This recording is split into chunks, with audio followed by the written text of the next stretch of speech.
Nuestro tema para este día es el rostro radiante de Moisés. Y vamos a descubrir que aquí hay una gran lección para nosotros y con la ayuda de nuestro pastor Niperle espero que nos pueda servir para aplicarlo a nuestra vida y permitirle a Dios que Él pueda obrar esa transformación, como dirá Pablo más adelante en la Biblia, de gloria en gloria. Así que vamos a orar pidiendo la dirección de nuestro Dios. Querido Padre, cuando leemos esta historia, luego de este encuentro especial, personal e íntimo que Moisés tuvo contigo y el resultado que fue que su rostro brillaba, nos hace pensar en lo que aún nos falta a nosotros y rogamos que tu Espíritu Santo nos impresione para reconocer nuestra necesidad de ti. Por eso pedimos tu ayuda en el nombre de Jesús. Amén. Para este día, pastor, me gustaría ir al texto bíblico para comenzar por ahí, porque vemos algunas cosas aquí que es tremendo, ¿no? Desde el verso 29 de Éxodo 34 dice el texto así: Y aconteció que descendió Moisés del monte Sinaí con las 2 tablas del testimonio en su mano. Al descender del monte no sabía Moisés que la piel de su rostro resplandecía después que hubo hablado con Dios. Luego se dan más detalles, pero me quiero centrar en ese pasaje porque, pastor, acaba de tener una experiencia maravillosa Moisés, pero quizás aquí hay 2 preguntas. Me gustaría comenzar con esta. Pero ¿por qué ahora comienza a brillar el rostro de Moisés, siendo que ya había tenido otras experiencias con Dios antes? Pero, y usted lo destacaba, cuando bajó con las tablas de piedra y las rompió, esa vez que las rompió, el rostro de Moisés no brillaba, ahora sí está brillando. ¿Qué es lo que hace la diferencia? Porque por lo que notamos, no es que sea automático el yo estoy en la presencia de Dios y ahora brillo. Correcto. Yo creo que aquí nosotros tenemos una lección muy valiosa para nuestras vidas también. No basta con decir que yo soy cristiano o aún ir a un templo. Nosotros debemos tener un encuentro con Dios como lo tuvo Moisés y prepararnos para ese encuentro. Recordemos que este brillo en el rostro de Moisés sucedió después que él tuvo la revelación del carácter de Dios, de amor y de bondad. Amén. Así que lo que hizo una gran diferencia fue que Moisés cada vez más quiso conocer de Dios, cada vez más quiso entrar más en una relación de amistad con Dios, y entonces Dios le revela su carácter de amor, de bondad, de misericordia y de justicia. Y entonces ahora eso provoca un efecto en Moisés. Podemos decir que Moisés ahora ha sido transformado por su asociación con Dios. Okay. Eso es lo que realmente estaba contando. Recordemos siempre, yo aprendí una frase que decía: una persona que está dentro de un garaje no lo convierte en vehículo. Así que es lo mismo que una persona esté en una iglesia, una persona que ande cargando su Biblia. No significa necesariamente que esa persona es cristiano o está en comunión con Dios. Debemos nosotros tener un encuentro con Dios, debemos hacerlo en una base permanente. De hecho, esto nos ayuda para entender que nosotros no nos tenemos que desesperar, que nuestra meta no es, bueno, yo quiero que mi rostro brille de ahora en adelante. No, esa no es mi meta. Mi meta es conocer a Dios, es entrar más en comunión con Él, es estar más tiempo con Él. Y entonces automáticamente vendrá ese reflejo de la gloria de Dios en nosotros, no en el sentido como Moisés lo tuvo. Recordemos que Moisés siempre es una figura de Cristo y finalmente Moisés estaba representando a Jesús, quien vino y reflejó la gloria de Dios, la gloria del Padre. Lo dice Juan en el capítulo 1, está muy claro que Jesús reflejó esa gloria de Dios en una manera que nosotros, los seres humanos, pudiéramos comprender y pudiéramos tolerar, especialmente aquellos que lo vieron. Yo digo pudiéramos porque tenemos el testimonio escrito, pero para aquellos que vieron a Jesús, esto se aplica en una manera literal. Y ahora, pastor, porque me gustaba eso que decía, no es que debemos convertir el rostro brillante de Moisés o esa luz en la meta a perseguir.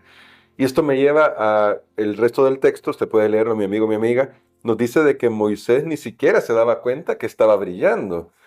Y me lleva justamente a una aplicación para nosotros, cómo podemos vivir una cercanía, una relación tan cercana con Dios que ni siquiera nos damos cuenta que ya estamos pareciéndonos a Dios, aunque todo el mundo lo note, pero nosotros seguimos reconociendo nuestra indignidad delante de Dios.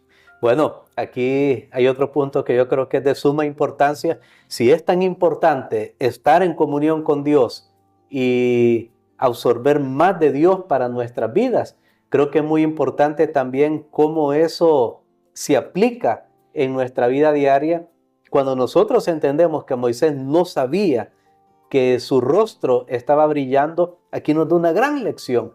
Entre más cerca estemos con Dios, entre más nosotros conozcamos de Él, menos nosotros vamos a tener algo de qué jactarnos, menos nos vamos a creer superiores a otras personas, menos vamos a pensar que ya somos sin pecado. Entre más cerca nosotros estemos de la presencia de Dios. Porque aquí yo quiero contrastar algo y voy a hacer un paréntesis para contrastar algo que había sucedido anteriormente. Recordemos que en el quinto ascenso de Moisés al monte, cuando él estuvo con Dios, también fueron invitados otros líderes, Sí. Otras personas, otros ancianos, incluyendo Nadab y Abiú. Sí. Ahora noten ustedes, Nadab y Abiú, ellos fueron después destruidos porque estuvieron en la presencia de Dios, pero no les aprovechó. ¿Por qué? Porque Nadab y Abiú vieron esto como una razón para jactarse, Sí. para engreírse, para enorgullecerse, y lo vieron como un motivo. Bueno, ahora estamos más cerca de Dios, podemos hacer lo que nosotros queremos. Wow. Qué peligroso es eso para nosotros como cristianos. Qué peligroso es eso para nosotros como líderes, en pensar, bueno, como yo estudio esto de la Biblia y conozco este idioma y esto otro, y he recibido clases con fulanos de tal, así que yo puedo hacer lo que yo quiero, o sentirme que soy superior a otras personas. Creo que esa fue la actitud de Nadab y Abiú. Y siempre que una persona tenga esa actitud, es de tener cuidado, porque tal vez Dios no actúa como actuó en el pasado, pero hace mucho daño a las familias, a las iglesias, donde hay ese espíritu que en Isaías dice, yo soy más santo que tú. De hecho, al final del libro de Isaías se menciona esto, que justo antes de la venida de Jesús habrán personas que van a tener ese espíritu, yo soy más santo que tú, y Dios dice, estos son humo en mi nariz, o sea, yo no soporto eso. Si hay algo que Dios no soporta, es ese espíritu laodicense de creerse superior a otras personas, y cuando nos creemos superiores, podemos estar más lejos del Señor. De hecho, hermano Gerson, hay una declaración que me gustaría compartir, Muy bien. que la encontramos en uno de los libros escritos por Elena White, y precisamente trata de esto.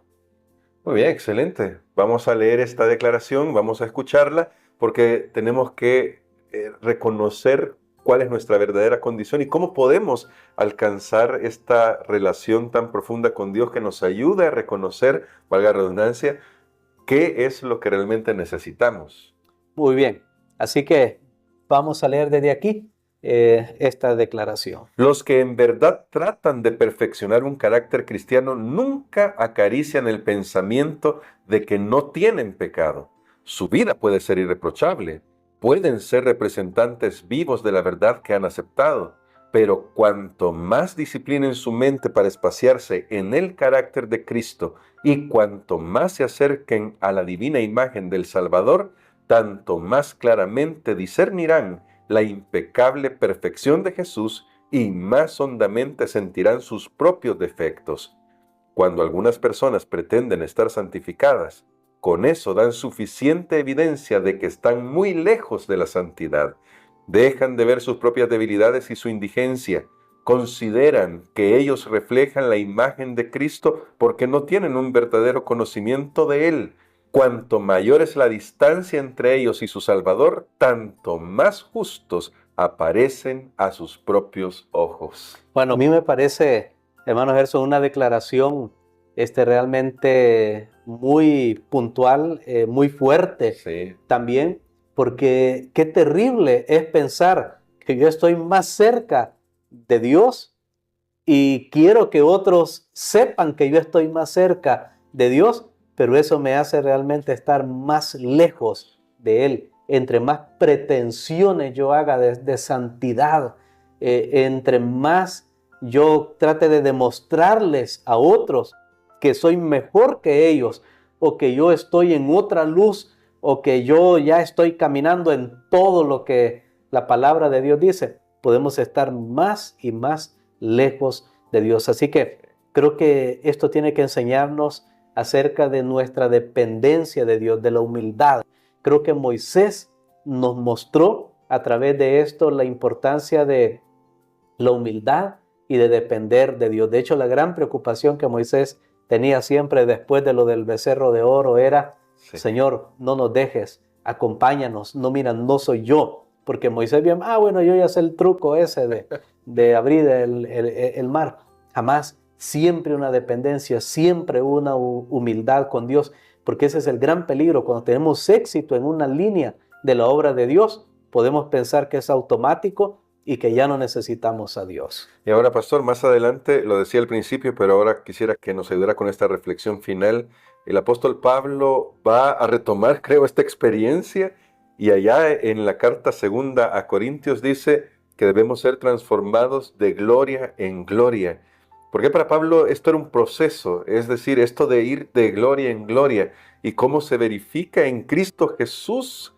Me refiero en cómo al estar en Cristo Jesús se puede verificar este proceso en cada cristiano. Bueno, yo creo que la Biblia nos da a nosotros un fundamento y es bien interesante que Dios nos dice a través del apóstol que si alguno está en Cristo es una nueva creación. Ahora, ¿cómo Amén. es una nueva creación?